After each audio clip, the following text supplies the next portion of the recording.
Hi to all, welcome back to Chaitu Magical Vlogs. ఈరోజు వ్లాగ్లో అయితే రెస్టారెంట్ స్టైల్లో పన్నీర్ బటర్ మసాలా కర్రీని ఇంట్లోనే ఎలా ఈజీగా ప్రిపేర్ చేసుకోవాలో ఈ వీడియోలో షేర్ చేస్తున్నా. ఎక్కడ స్కిప్ చేసేయకుండా చూసేయండి. పన్నీర్ బటర్ మసాలా కర్రీని చాలా ఈజీగా ఇంట్లోనే ప్రిపేర్ చేస్తారు, అది కూడా రెస్టారెంట్ స్టైల్ టేస్ట్ అండి. ఎక్కడ స్కిప్ చేసేయకుండా చూడండి. ఫస్ట్ దీనికోసం అయితే స్టవ్ ఆన్ చేసి ప్యాన్ పెట్టేసుకొని ఇందులోకి 2 టేబుల్ స్పూన్ ఆయిల్ వేసేసుకున్నాక ఇప్పుడు ఇందులోకి 2 మీడియం సైజ్ టమాటోస్, ఒక పెద్ద ఆనియన్ కట్ చేసి వేసుకోవాలి. అలాగే ఎండుమిర్చి కూడా ఒక 5-6 తీసుకున్నాను.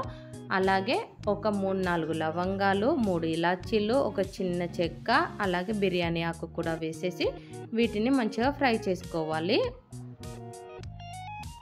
చూడండి, ఇక్కడ ఆనియన్ టమాటో అయితే మనకి 50% వరకు మగ్గిపోయింది. ఇప్పుడు ఇందులోకి నేను ఒక 10 to 15 క్యాషెస్ వేసుకుంటున్నా.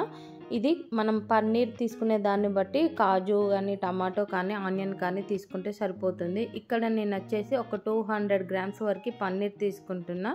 సో ఆ క్వాంటిటీకి ప్రిపేర్ చేస్తున్నా. ఇప్పుడు ఇందులోకే గార్లిక్, వెల్లుల్లిపాయలను కూడా వేసుకోవాలి. ఒక 5-6 వెల్లుల్లిపాయలు వేసుకుంటే సరిపోతుంది. ఇలా మగ్గించుకున్నాక ఇప్పుడు స్టవ్ ఆఫ్ చేసి దీన్ని పక్కకు పెట్టేసి కంప్లీట్గా చల్లార్చుకోవాలి. ఇప్పుడు ఇదే ప్యాన్లోకి మళ్ళీ ఒక 1 టేబుల్ స్పూన్ బటర్ వేసేసుకొని ఇందులోకి ఉప్పు, కారం, అలాగే ధనియా పౌడర్ వేసేసి మనం కట్ చేసి పెట్టుకున్న పన్నీర్ ముక్కలను కూడా వేసి లో ఫ్లేమ్లోనే మగ్గించుకోవాలి. ఒక 2 minutes అలా టాస్ చేసుకుంటూ మగ్గించుకుంటే సరిపోతుంది. ఇలా ఫ్రై చేసుకుంటే పన్నీర్ టేస్ట్ చాలా బాగుంటుంది. ఇప్పుడు ఈ ఫ్రై చేసుకున్న పన్నీర్ పీసెస్ని పక్కకు పెట్టేసి మళ్ళీ ఇదే ప్యాన్లోకి 2 to 3 table spoon butter add చేసుకున్నాక ఇందులోకి మనం ముందుగా ఫ్రై చేసి పెట్టుకున్నాం కదా, మగ్గించి పెట్టుకున్నాం కదా ఆనియన్, టమాటో, కాజు, ఎండుమిర్చి, దాన్ని ఫైన్ పేస్ట్ లాగా ఎంత కుదిరితే అంత ఫైన్ పేస్ట్ లాగా చేసుకోవడానికి ట్రై చేయండి. ఇప్పుడు ఈ పేస్ట్ మొత్తాన్ని బటర్లో వేసి మంచిగా మగ్గించుకోవాలి. ఇంకొకటి, ఇక్కడ ఉప్పునైతే 1 టేబుల్ స్పూన్ మిక్సీ జార్లోనే వేసి మిక్స్ చేసుకున్నా. అండ్ మనకి ఎండుమిర్చి స్పైసెస్ కూడా ఆల్రెడీ తీసుకున్నాం కాబట్టి ఇక్కడ ఎక్స్ట్రా మసాలా స్పైసెస్ అయితే అవసరం లేదు. ఇలా ఫ్రై చేసుకున్న మసాలాలోకి సరిపడా వాటర్ని వేసుకొని ఒకసారి కలుపుకోవాలి. ఇప్పుడు దీనిపైన క్యాప్ పెట్టేసి దీన్ని ఒక 1 minute అంటే ఒక పొంగు వచ్చేంత వరకు మసాలా మగ్గించుకుంటే సరిపోతుంది. ఇప్పుడు ఇలా మరుగుతున్న మసాలాలోకి పన్నీర్ పీసెస్ని ఫ్రై చేసి పెట్టుకున్నాం కదా వాటిని యాడ్ చేసేసుకొని ఒకసారి మంచిగా మిక్స్ చేసేసుకోవాలి. అండ్ ఫ్రై చేసిన పన్నీర్ మసాలా కూడా మగ్గిపోయి ఉంటుంది కాబట్టి దీన్ని ఒక పొంగు మళ్ళీ ఇలా బుడగల్లాగా అంటాం కదా, సో అలా వచ్చేంత వరకు మసాలాని మళ్ళీ ఒకసారి మగ్గించుకుంటే సరిపోతుంది.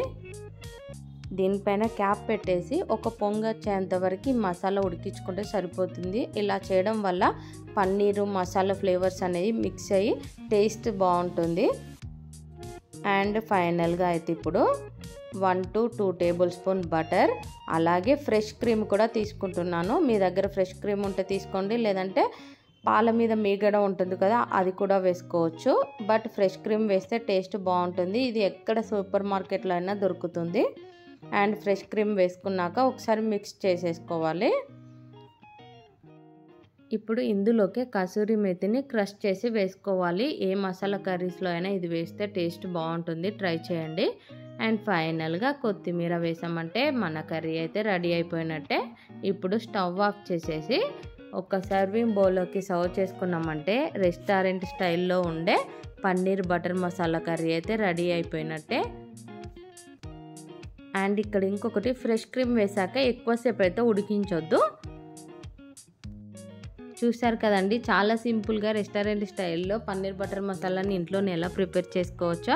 సో నెక్స్ట్ టైం నుంచి ఇంకా మనం పన్నీర్ కర్రీ కోసం స్పెషల్గా రెస్టారెంట్కి వెళ్ళకుండా ఇంట్లోనే ఈ ప్రాసెస్లో చేసేయండి. చాలా టేస్టీగా ఉంటుంది, మీ ఫ్యామిలీ మొత్తం హ్యాపీగా తినేస్తారు. 100% ఈ ప్రాసెస్లో చేస్తే ఖచ్చితంగా మీకు నచ్చుతుంది.